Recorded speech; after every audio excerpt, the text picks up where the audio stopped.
하고 금하지 말라라는 제목으로 함께 은혜를 나누길 원합니다. 사실은 용납과 금함이라는 그런 그 제목을 갖다가 그냥 성경 말씀대로 용납하고 금하지 말라. 주님이 하신 말씀대로 제목을 잡았습니다. 우리의 삶을 어떻게 보면 선택의 삶인 것을 보게 되죠.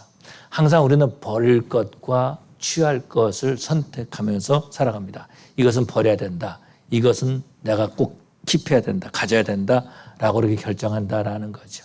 내 개인의 삶에서 아니면 사람들과의 관계에서 또한 어떤 일에 대해서 우리 용납과 금함을 반복하면서 살아가고 있는 것을 보게 되죠. 근데 문제는 뭐냐면은 용납과 금함의 기준이 변질되어 있다라는 것입니다. 다시 말해서 무엇이 옳은가를 보고 용납하고 금하는 것이 아니라 어떤 것이 내게 유익이 되는가라고 하면서 용납과 금함을 결정한다라는 것입니다. 많은 사람들이 은행에다가 예금을 하지만은 그러나 은행 강도짓은 하지 않습니다. 왜냐하면은 강도짓 하다가 걸리면은 인생 망하기 때문에 그런 거죠. 다시 말해서 강도짓을 안 하는 것은 그것이 잘못된 것이다.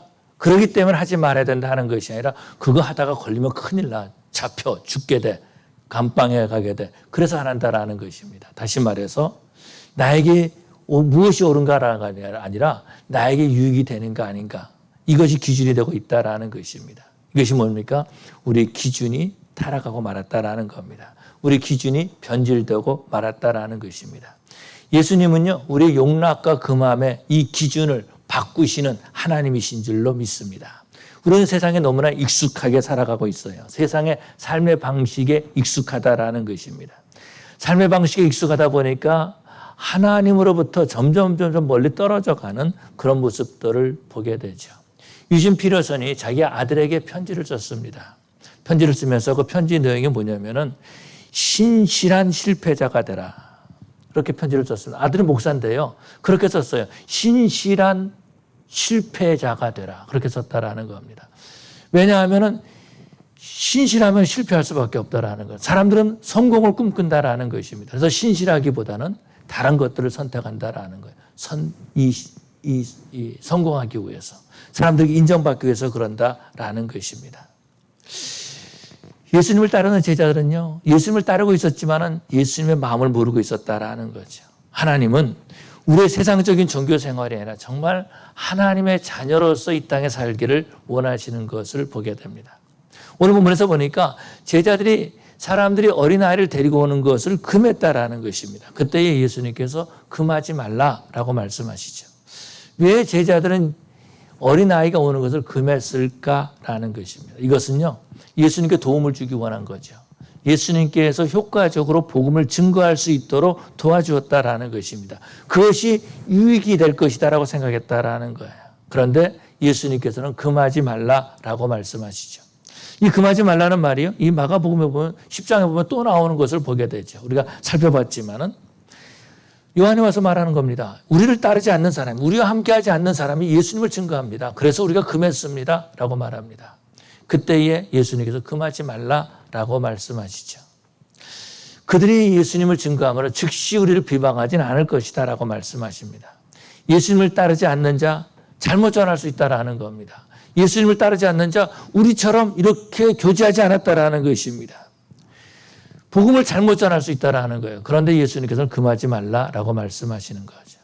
제자들이 용납할 것과 금할 것을 잘못 선택하고 있었다라는 것입니다. 우리 주님이 원하시는 것이 무엇인지 모르고 내 이익을 위해서 내가 예수님께 인정받기 위해서 그렇게 말하고 행동했다라는 것입니다. 그런데 이런 모습은요, 예수님 당시에 종교 지도자들에게도 찾아볼 수 있다라는 거죠. 형식적인 것만 중요하게 여겼다라는 겁니다. 정말 내가 하나님 앞에 바르게 신실한 그런 사람이 되는가? 이것이 중요한 것이 아니라 사람들이 나를 볼 때 신실하게 봐야 되는데 이것을 중요하게 여겼다라는 것입니다. 겉모습만 인정받으려고 했다라는 거예요. 그러다 보니까 종교 생활하기에 바빴다라는 겁니다. 바른 신앙생활을 하지 못한 거예요. 하나님과 바른 관계를 갖지 못했다라는 것입니다. 열심은 있었는데 그 열심이 잘못된 열심이었다라는 거죠. 종교 지도자들은 열심히 있었습니다. 그래서 그들은 말하기를 우리는 일주일에 2번씩 금식합니다라고 말합니다. 11조를 드립니다라고 말합니다. 그런데 그 열심이 어떻게 됐습니까? 결국은 메시아를 죽이는 열심으로 바뀌었다라는 거죠. 열심을 가질수록 이들은요 하나님의 나라부터 점점 멀리 떠나가고 말았다라는 거죠. 하나님과 깊은 교제가 없는 열심, 오히려 빈 껍데기만 남게 된다라는 것입니다. 그렇지만 우리 하나님은요 정말 우리가 바른 신앙생활하기를 원하시는 거죠. 그래서 저와 여러분들을 이 아침에 예배당에 불러주신 줄로 믿습니다. 바른 신앙생활하기를 원하신다라는 거예요. 복음 전파에 차별하는 것을 원치 아니하신다라는 겁니다. 세상적인 판단과 기준이 아니라 하나님의 마음을 알고 복음을 증거하는, 복음을 확장시켜 나가는 그런 사람이 되기를 원하신다라는 거예요. 어린아이라 그래서 무시당하거나 차별당하는 것을 우리 주님은 원치 아니하신다라는 것입니다. 예수님은요 어린아이들도 환영하셨죠. 그래서 마가복음 9장에서 보니까는요 예수님은 어린아이를 안으시고 그 아이들을 영접하는 것을 보게 됩니다. 또 그 아이를 영접하는 것이, 어린아이를 영접하는 것이 나를 영접하는 것이라 그렇게까지 말씀하신 것을 보게 되죠. 오늘 본문에서 보니까 예수님께서는 어린아이를 안으시고 그 아이들에게 안수하시고 그들을 축복해 주셨다라고 말씀하고 있습니다. 예수님은 어린아이라 그래서 무시하거나 차별하지 않으셨다라는 거예요. 그런데 성경을 기록한 예수님의 제자들을 보면 그런 모습들을 보게 됩니다. 오병이의 기적을 말하면서 어린아이 외에, 여자들과 어린아이 외에 5,000명이었더라. 여자들과 어린아이 외에 4,000명이었다. 이렇게 말하고 있는 것을 보게 되죠. 어린아이들은요 사람의 숫자에도 넣지 않았다라는 것입니다. 근데 예수님은 어린아이를 안으시고 안수하시고 그들을 축복하십니다. 그러면서 이 어린아이가 오는 것을 금하지 말라, 용납하라 라고 말씀하시는 거죠. 어린아이와 같이 우리도 하나님의 나라를 받들어야 될 것을 말씀하고 있는 것입니다. 어린아이들을 보면은요, 말씀을 순수하게 받아들입니다. 하나님의 말씀을 말씀 그대로 받아들인다라는 것입니다. 그런데 나이가 들수록 복음을 잘 받아들이지 못하는 것을 보게 됩니다. 이런 통계가 있는데요. 어떤 분은 이 통계를 짐 슬랙이라는 학자가 이런 통계를 냈다라고, 또 어떤 분은 말하기를 윌버트 차프만이라는 분이 이런 통계를 냈다 이렇게 말하기도 합니다. 이 회심한 사람들을 분석했습니다. 누가 했더니 상관없지만은 누가 인용했겠죠. 논문을 카피했는지 모르겠어요. 했는데 하여튼 이 사람들, 회심한 사람들 연구를 했는데 25세 미만의 사람들은 보면은 1,000명 중에 1명이 예수님을 영접한다라는 겁니다. 25세 미만의 사람들은 1,000명 중에 1명이 예수님을 영접한다라는 거예요. 그런데 25세가 넘어가면은 사람들은 10,000명 중에 1명이 예수님을 영접한다라는 겁니다. 또 35세가 되면은요, 사람들이 몇 명 중에 1명이면 5만 명 중에 1명이 예수님을 믿는다라는 거예요. 5만 명 중에 1명이. 나이가 들수록 머리 굴리는 겁니다. 나이가 들수록 순수해지지 못한다라는 거예요. 55세가 되면은요, 30만 명 중에 1명이, 75세가 되면은 70만 명 중에 1명이 바로 예수님을 영접한다라는 거죠. 어떤 기관으로부터 연락이 왔습니다.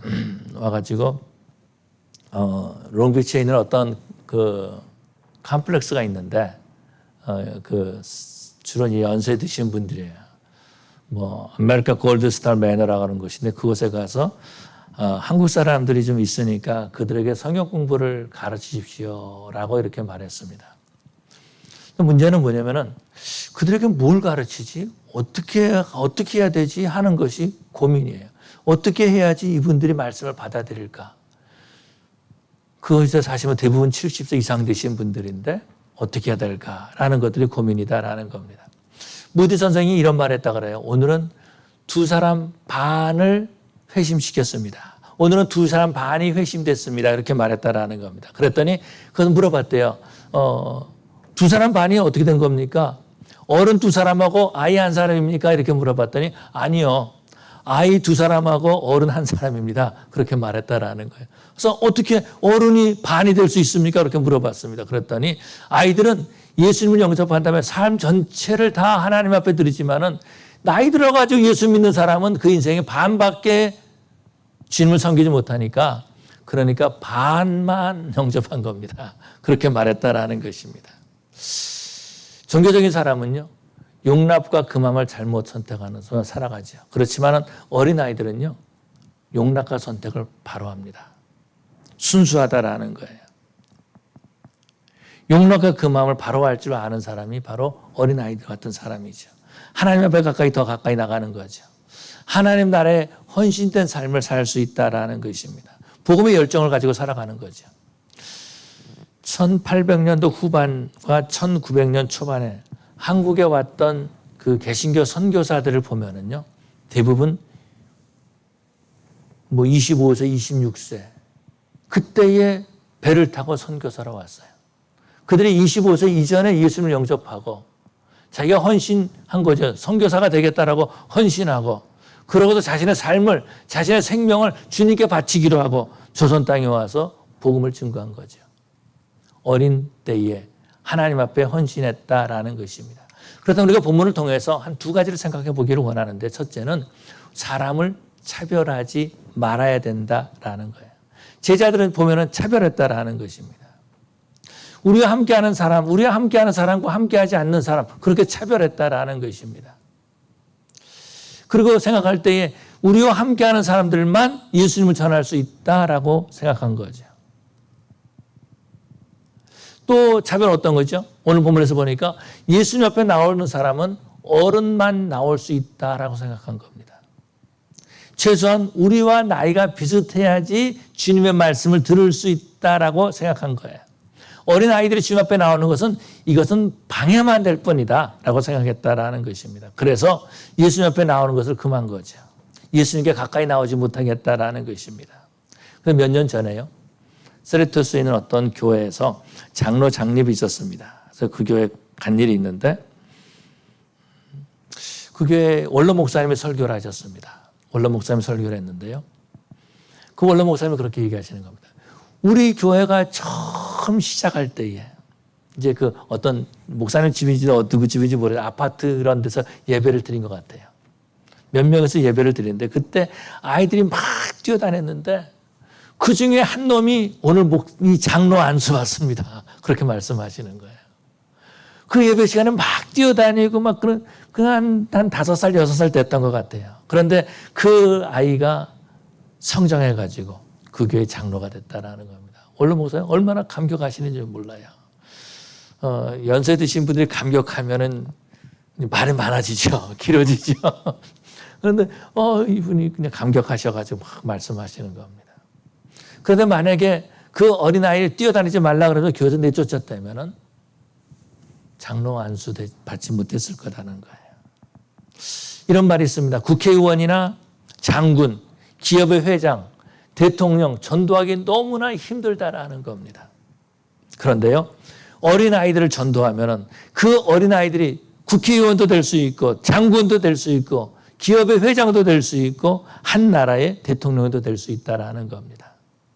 어린아이들에게 복음을 증거해야 된다라는 거예요. 사람을 차별하지 말아야 된다라는 것입니다. 혹시 여러분들께서 우리는 차별 안 받습니다, 이렇게 생각하시는 분이 계실지 모르겠습니다. 한번 대한민국 영사관에 가시면 확실하게 차별받을 겁니다. 대한민국 영사관, 율처에 있는 영사관에 가보세요. 그러면 분명히 차별받습니다. 지금 캘리포니아 하원의회에 출마했던 유수연 사모, 우리 교회 오셔서 지난번에 말씀을 전했죠. 어렸을 때에 기도원에 따라다니고 그 권사님들과 함께 기도하고 철야하고, 그냥 우리 기도할 때 그냥 따라다녔던 학생이에요. 그냥 중학교 학생이었어요. 그냥 산에 가서 기도하면 기도 따라서 하고, 그런 다음에 또 바닷가에서 기도하면 그냥 기도 따라서 했던 그런 학생이었었는데, 신앙생활을 잘 해가지고 목사님 사모님이 되고 신학교를 졸업하고, 그러고 지금은 ABC 교육국의 그 위원장이 됐죠. 뿐만 아니라 지금 이제 하원의원에 출마한 것을 보게 됩니다. 여러분, 구원의 소식은요, 누구에게나 전할 수 있다라는 겁니다. 이 사람은 안 돼. 이 사람은 예수 믿어야 돼. 이 사람은 예수 믿으면 안 돼. 이 사람은 교회 나와야 돼. 이 사람은 교회 나오면 안 돼. 그렇게 우리는 차별하고 있다라는 겁니다. 만약에 그랬다면은 저와 여러분들은요, 오늘 예배드리지 못했을 것입니다. 저와 여러분들이 예수 믿게 된 것도 차별하지 않았기 때문에 예수 믿게 된 줄로 믿습니다. 복음을 증거하는 자나 그 선교사들이나 아니면 선교회에서 인종차별했다면 아마 조선 땅에 선교사 보내지 않았을 것입니다. 복음을 전할 때에 차별을 해서 전했다면 우리들은 예수님을 믿지 못했을 것입니다. 우리 예수님은요, 차별하지 않으시는 하나님이십니다. 성별, 나이, 인종, 아니면 돈이 있고 없는 것 차별하지 않으시는 하나님이시다라는 거죠. 그래서 누구에게든지 복음을 증거하시는 거죠. 복음을 듣기 위해서는 다 올 수 있도록 용납하시는 하나님이시다라는 겁니다. 만약에 예수님께서 야, 너는 복음을 전할 수 없어. 왜냐하면은 너 삶을 보니까, 너 인격을 보니까 너는 복음을 전할 수 없어. 만약에 저한테 그랬다면은 저는 복음을 전하지 못할 것입니다. 오늘 이 자리에 서지도 못할 거예요. 그런데 예수님께서, 우리 하나님께서 용납해 주셨다는 거죠. 복음을 증거할 수 있도록 하셨다라는 겁니다. 저와 여러분들도 복음을 증거하기 위해서 차별 없이 용납하는 그런 저와 여러분들이 되어야 될 줄로 믿습니다. 뿐만 아니라 두 번째로 생각할 수 있는 것은요, 생각의 전환이 있어야 된다라는 거죠. 어떻게 하면 복음을 전할 수 있을까? 여러 가지 방법을 모색해 봐야 된다라는 것입니다. 제자들은요, 그 많은 일에 열심히 있었습니다. 이걸 하지 말라, 저것 하지 말라. 예수님과 함께 하지 않는 사람, 우리와 함께 하지 않는 사람은 복음을 전할 수 없어. 어린아이들 데리고 오면 안 돼. 그렇게 생각했다라는 것입니다. 종교적인 사람들을 보면은요, 금하는 것이 많이 있습니다. 하지 말라는 것이 많이 있어요. 그런 생각의 전환이 있어야 된다라는 겁니다.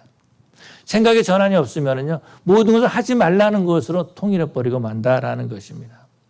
복음 증거도 마찬가지죠. 한 가지 방법만 생각합니다. 방법이 효과가 없으면 복음 전도 마저 포기해버리고 마는 거죠. 한국 교회에서는요, 예배당 안에서만 예배 드려야 된다라고 생각했습니다.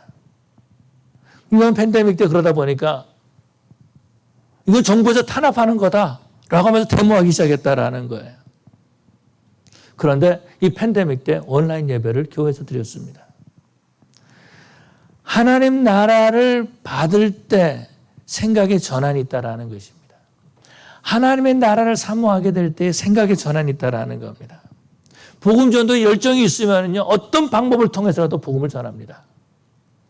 예배에 대한 열정이 있으면요, 어떤 방법을 통해서라도 하나님 앞에 예배한다라는 겁니다. 그런데 형식적인 사람은요, 꼭 예배당에 와서 많이 예배하고 우리끼리만 예배 드려야지 되고 모여야지만 예배해야 된다라고 생각한다라는 거예요. 예수님께 아이들을 데리고 온 사람, 예수님께서 만져달라고, 안수해달라고, 축복해달라고 데려온 거죠. 그런 부모들이 있었다라는 겁니다. 우리 아이들도 예수님 만나고 하나님의 복을 받기를 원했다라는 거죠. 그때 제자들은 금했습니다. 그런데 예수님은 환영했죠. 오히려 예수님께서는 그 아이들을 안으시고 안수해 주시고 축복해 주셨다라는 겁니다. 아이들을 환영함으로 복음 전파가 더 확장될 수 있었다라는 거죠. 어떤 큰 회사의 기업이 있었습니다. 거기서 이제 신입사원을 뽑는데 많은 사람이 이제 어플라이를 했습니다. 인터뷰를 하고 있는데 이런 질문을 했다라는 거예요. 여러분도 한번 여기에 대해서 어떻게 한번 생각해 보시기 바랍니다. 인터뷰를 했는데 무슨 얘기를 하냐면요. 지금 당신이 차를 타고 가고 있는데 버스를 기다리고 있는 사람은 3사람이 있습니다. 한 사람은 지금 아픈 노인인데 아파가지고 어쩔 줄 몰라가고 있고요. 또 옆에 있는 사람은 언젠가 자신을 구해준 의사 선생님이십니다. 근데 그 옆에 아주 이쁜 여자가 있는데 그 여자는 나의 이상형입니다. 그런데 안타까운 것은 여러분의 차에 한 명만 태울 수 있습니다. 누구를 태우겠습니까? 여러분들은 누구를 태우겠습니까? 죽어가는 노인을 태우겠습니까? 아니면 언젠가 나를 살려준 그런 의사를 태우겠습니까? 아니면 이상형인 여자를 태우겠습니까? 근데 거기에 딱 한 사람이 바른 답을 해가지고 취직이 됐다라는 거예요. 뭐라 그랬냐면 이 사람이 내 차 키를 의사한테 줘서 이 할아버지를 모시고 빨리 병원에 가라 그러고 자기는 여자 앞에 앉아서 버스를 기다리겠다. 그렇게 말했다라는 것입니다. 아마 이것이 생각의 전환 같아요.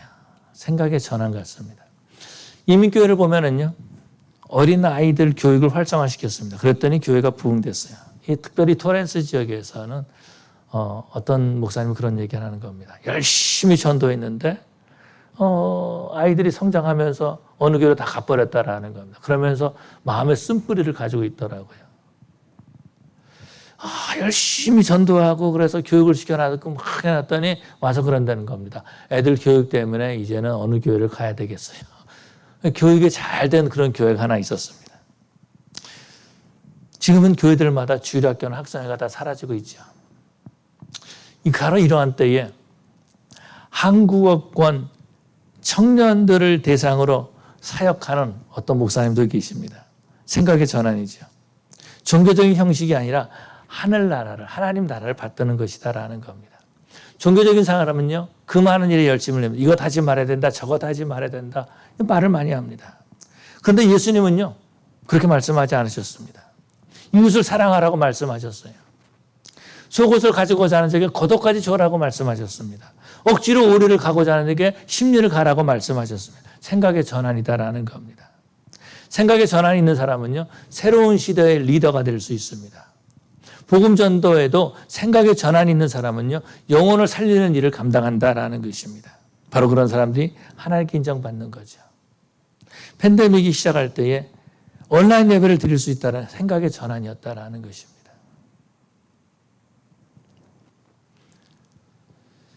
이 사회에서도 마찬가지예요. 옛날 것만 생각하고 하지 말아야 된다고 말하면은 생각의 전환이 없으면은 젊은 사람들이 뭐라 그럽니까? 여러분들 전혀 그런 말 안 들어봐서 모르는 것 같아요. 꼴통이라는 말을 합니다. 하나님 나라에 쓰임받는 사람이 돼야 된다라는 용납과 그 많은 일을 바로 할 줄 아는 그런 하나님 나라에 쓰임받는 사람들이 돼야 된다라는 것입니다. 그럼 우리는 어떻게 되는가? 여기 받들면이라는 말이 나옵니다. 어린아이와 같이 받들지 않는 자는 어린아이들과 같이 받들지 않는 자. 어린아이들은 하나님 나라를, 천국을 받드는 자들이라 그렇게 말해주고 있습니다. 이 받든다는 말 보면은요, 데코마이라는 말인데 take 한다, 아니면 welcome, to receive 하는 그런 의미가 있습니다. 하나님 나라를 환영하는 겁니다. 여기 파이디언이라는 어린아이와 같이, 파이디언이라는 말이 나오는데 이 파이디언은요, 보통 7살부터 9살까지 어린아이를 파이디언이라 그렇게 말하고 있습니다. 이때 순수하게 하나님 나라를 환영하는 사람을 말하는 거죠. 근데 우리는 많은 계산하면서 살아갑니다. 복음을 전하는 것이 나에게 유익이 될까, 손해가 될까라는 거죠. 어느 날 이제 오래전 얘기지만은 몇 년 전 얘기지만은 프리웨이를 딱 탔는데 집에 가려고 프리웨이를 탔는데 옆에 있던 큰 트럭이 와가지고 제 차를 쓱 긁고 갔어요. 워낙 차가 크니까 이 사람의 감각이 없어서 쭉 긁고 갔습니다. 제가 이제 스피드를 팍 스피드업 해가지고 그 트럭 앞에 차를 딱 댔습니다. 그래서 차를 세웠어요. 막 손으로 이렇게 하면서 차를 세웠는데 지나가던 어떤 멕시칸이 차를 또 세우더라고요. 그래서 너 내 차를 박은 거 아니냐 그랬더니 그때 좀 이상했다라는 그 필링이 아무래도 이상했죠. 조금 차가 흔들리고 좀 이상했다라는 겁니다. 그런데요, 그 지나가던 그 멕시칸이 뭐라 그러는, 내가 봤다라는, 내가 증인서 주겠다. 내가 증인서 주겠다. 그렇게 말하는 겁니다. 여러분, 교통사고 났을 때에 여러분들 증인서 줄 수 있습니까? 증인서 따가 또 시간 뺏기고 또 고생하는 거 아니야? 또 법정에 가는 거 아니야? 그러면서 모른 척 하면서 지나가십니까? 교회 오는 것도 마찬가지예요. 내가 교회를 몇 번 가야 될까? 일주일에 한 번 갈까? 2번 갈까? 3번 갈까? 아니면 한 달에 한 번 갈까?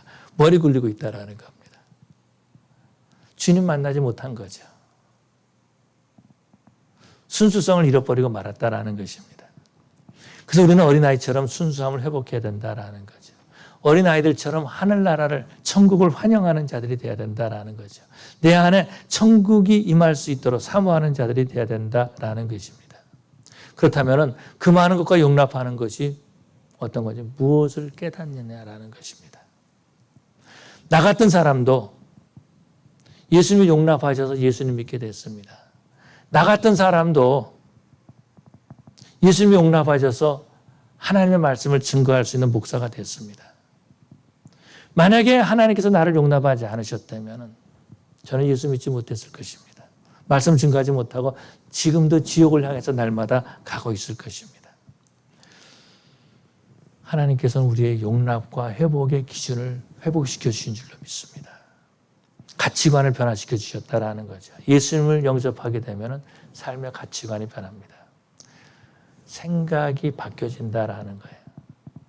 무엇이 나한테 유익이냐가 아니라 무엇이 하나님께서 기뻐하시느냐로 바뀌어진다라는 겁니다. 복음을 들고 나가서 예수를 전파하게 되는 거죠. 인종이 다른 곳에 가서 차별하지 않고 복음을 증거한다라는 것입니다.